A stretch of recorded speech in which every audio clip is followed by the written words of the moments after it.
Voilà, je vous demande à tous à nouveau un petit peu d'attention et merci en tous les cas d'avoir survécu jusqu'au samedi après-midi. Donc vous êtes les meilleurs. Et entre meilleurs, nous allons évoquer la partie assez logique après tout ce qui a été entendu ces jours-ci sur les constats, les impacts et le début des actions. Alors je me présente, je suis Marion Guilloux, je suis membre de l'Académie des technologies, présidente de l'Académie d'agriculture de France et membre du Haut Conseil pour le climat. Et donc les questions que nous avons traitées ces 2 jours m'ont passionnée. J'ai trouvé que tout cela était fort bien organisé. De fait, je ne sais pas si on a projeté... Et non, ce n'est pas la bonne diapo.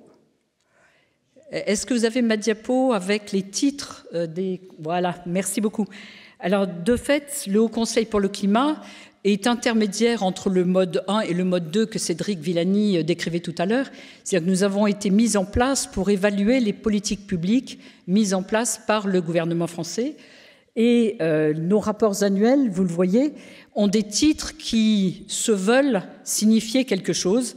Et sans doute n'est-ce pas totalement au hasard si, en 2023, le titre a été « Acter l'urgence et engager les moyens ». Et donc nous nous retrouvons bien avec le titre du colloque « L'urgence climatique ».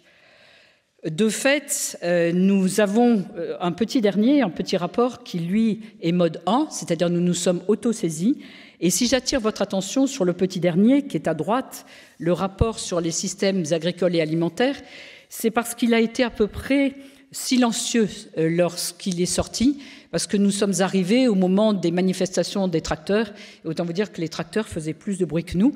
Donc je vous engage à le lire pour tous ceux qui n'en ont pas entendu parler. Accélérer la transition climatique avec un système alimentaire bas carbone, résilient et juste. Et on retrouve dans ce rapport la même approche que celle que Cédric ou que Sophie mentionnaient ces jours-ci. C'est-à-dire qu'en fait, il y a un environnement agricole et alimentaire qui fait que l'action est possible ou l'action est impossible. Ce qu'on appelle les freins, les verrouillages. On ne peut pas tout seul changer dans un système qui ne change pas. Et c'est bien tout le sens de ce rapport, notamment sur le fait que les offres végétales doivent être mises en avant par la grande distribution, sinon le consommateur, notamment le consommateur qui n'a pas beaucoup de moyens, ne peut pas changer son mode d'alimentation. Il faut que les aides de la PAC soutiennent les agriculteurs qui sont en transition ou qui se préparent l'adaptation de leur exploitation. Vous voyez, il faut que tout le système se mette en ligne, s'aligne d'une certaine manière avec l'objectif collectif qui est choisi. Bref, c'est peut-être la notion d'encastrement ou la notion d'imbrication que vous avez les uns et les autres mise en avant. Donc pendant ces 2 jours, on a commencé par des exposés extrêmement passionnants sur les constats sur le réchauffement climatique, sur les causes du réchauffement climatique, sur les impacts du réchauffement climatique, et on a poursuivi sur les propositions d'action, le pourquoi ayant été mis en place. Nous sommes désormais sur le comment, quels sont les acteurs, quels sont les processus, quelles sont les concertations nécessaires pour que les choses puissent advenir, et quoi, c'est-à-dire quelles actions souhaitons-nous encourager. Je vais citer le rapport de l'Observatoire international climat et opinion publique qui a été mis en œuvre par EDF et qui a procédé à une enquête dans 30 pays à l'été 2022. Et il est extrêmement intéressant de voir que pour les actions, pour les solutions privilégiées, en fait, on a 2 clans. Ceux qui pensent qu'effectivement, ça suppose un changement des modes de vie et ceux qui font le pari que la technologie permettra de s'en sortir. Et vraisemblablement, bien sûr, comme toujours, la sagesse est vraisemblablement entre les deux.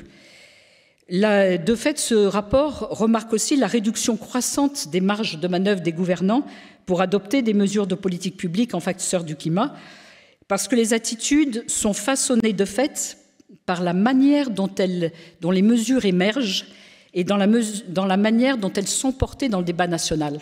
Et c'est bien pour ça que cet après-midi est importante, parce que certes, la mesure en tant que telle est utile, et notamment il faut bien la dessiner, mais il faut aussi qu'elle arrive à un moment et d'une manière telle qu'elle ait pris en compte les objections ou les freins qui peuvent se présenter.